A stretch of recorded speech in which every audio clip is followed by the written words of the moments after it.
it going, YouTube? This is Mark Braddock with Kayak Adventures 210 here today with another kayak fishing tip. Check it out.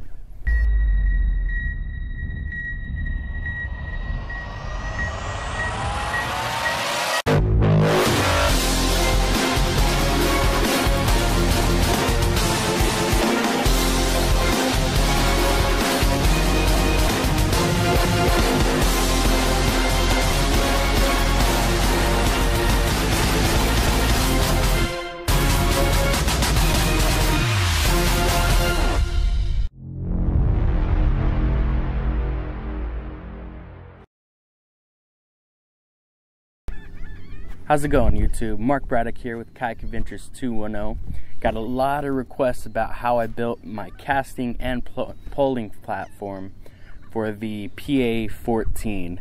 And actually it's quite simple. It's not a hard build at all. I went with plywood instead of fiberglass simply because it's a lot cheaper and it's something that I had in my backyard as scratch lumber. This is 3/4 birch. Reason why I went with 3/4 is just so it can hold my weight.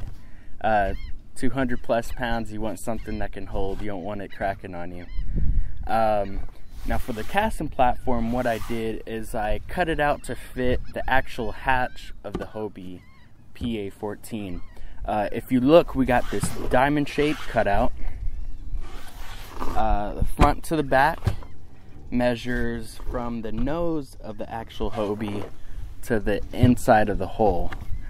I just got a jigsaw, cut out the right measurement, and all in all it worked out quite great.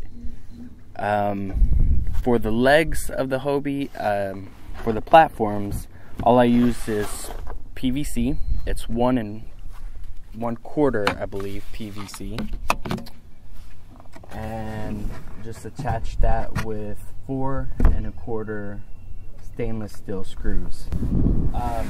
Now the paint, as you see, it's a little bit wear and tear here, but the color I had before this was baby blue, and that's the great thing about DIY projects. You can paint them whenever you want. If you want to change them to blue, change them blue, red, change them red. So it all in all works out great. The logos that I did, again, quite simple. I just printed some logos off of my computer, cut them out, taped them down, cut it out again, pulled off the excess tape, and then went ahead and spray painted it. So you get that real nice cutout effect. Both the Hobie, ACK, Yak Attack, and Hook 1, the logos came out great, both on the casting platform as well as the poling platform in the back.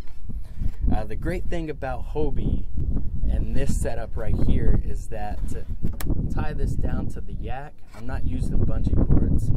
I'm using the actual bungee cords connected to the yak to hold down the hatch. And let's go ahead and pull that out.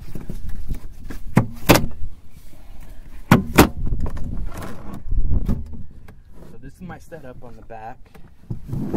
These are the legs and the center of the hatch, and the legs up on the nose. Again, 1 1/4 PVC.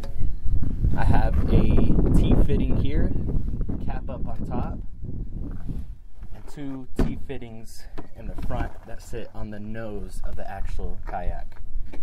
Again, to hold these down, just 4 1/4 stainless steel bolts.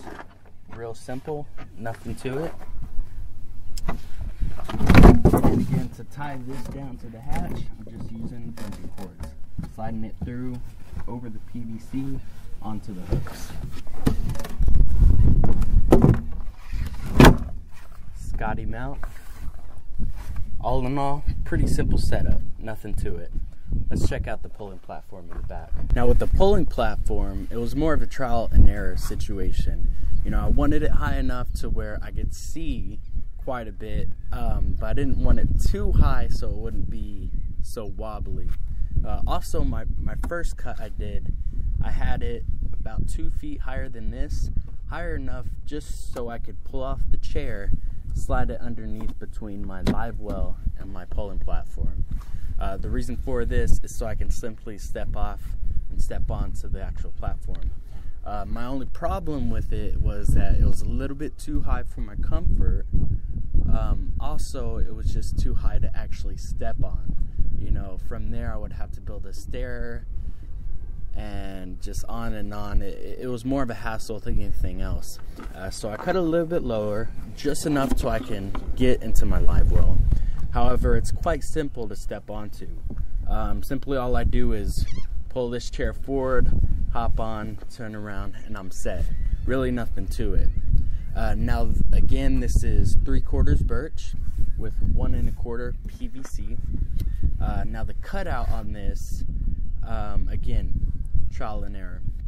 I cut it out as a square at first, but found the chair wasn't sitting back as it should. So all I did was just cut a little notch here, just enough to where that chair is sitting back just right.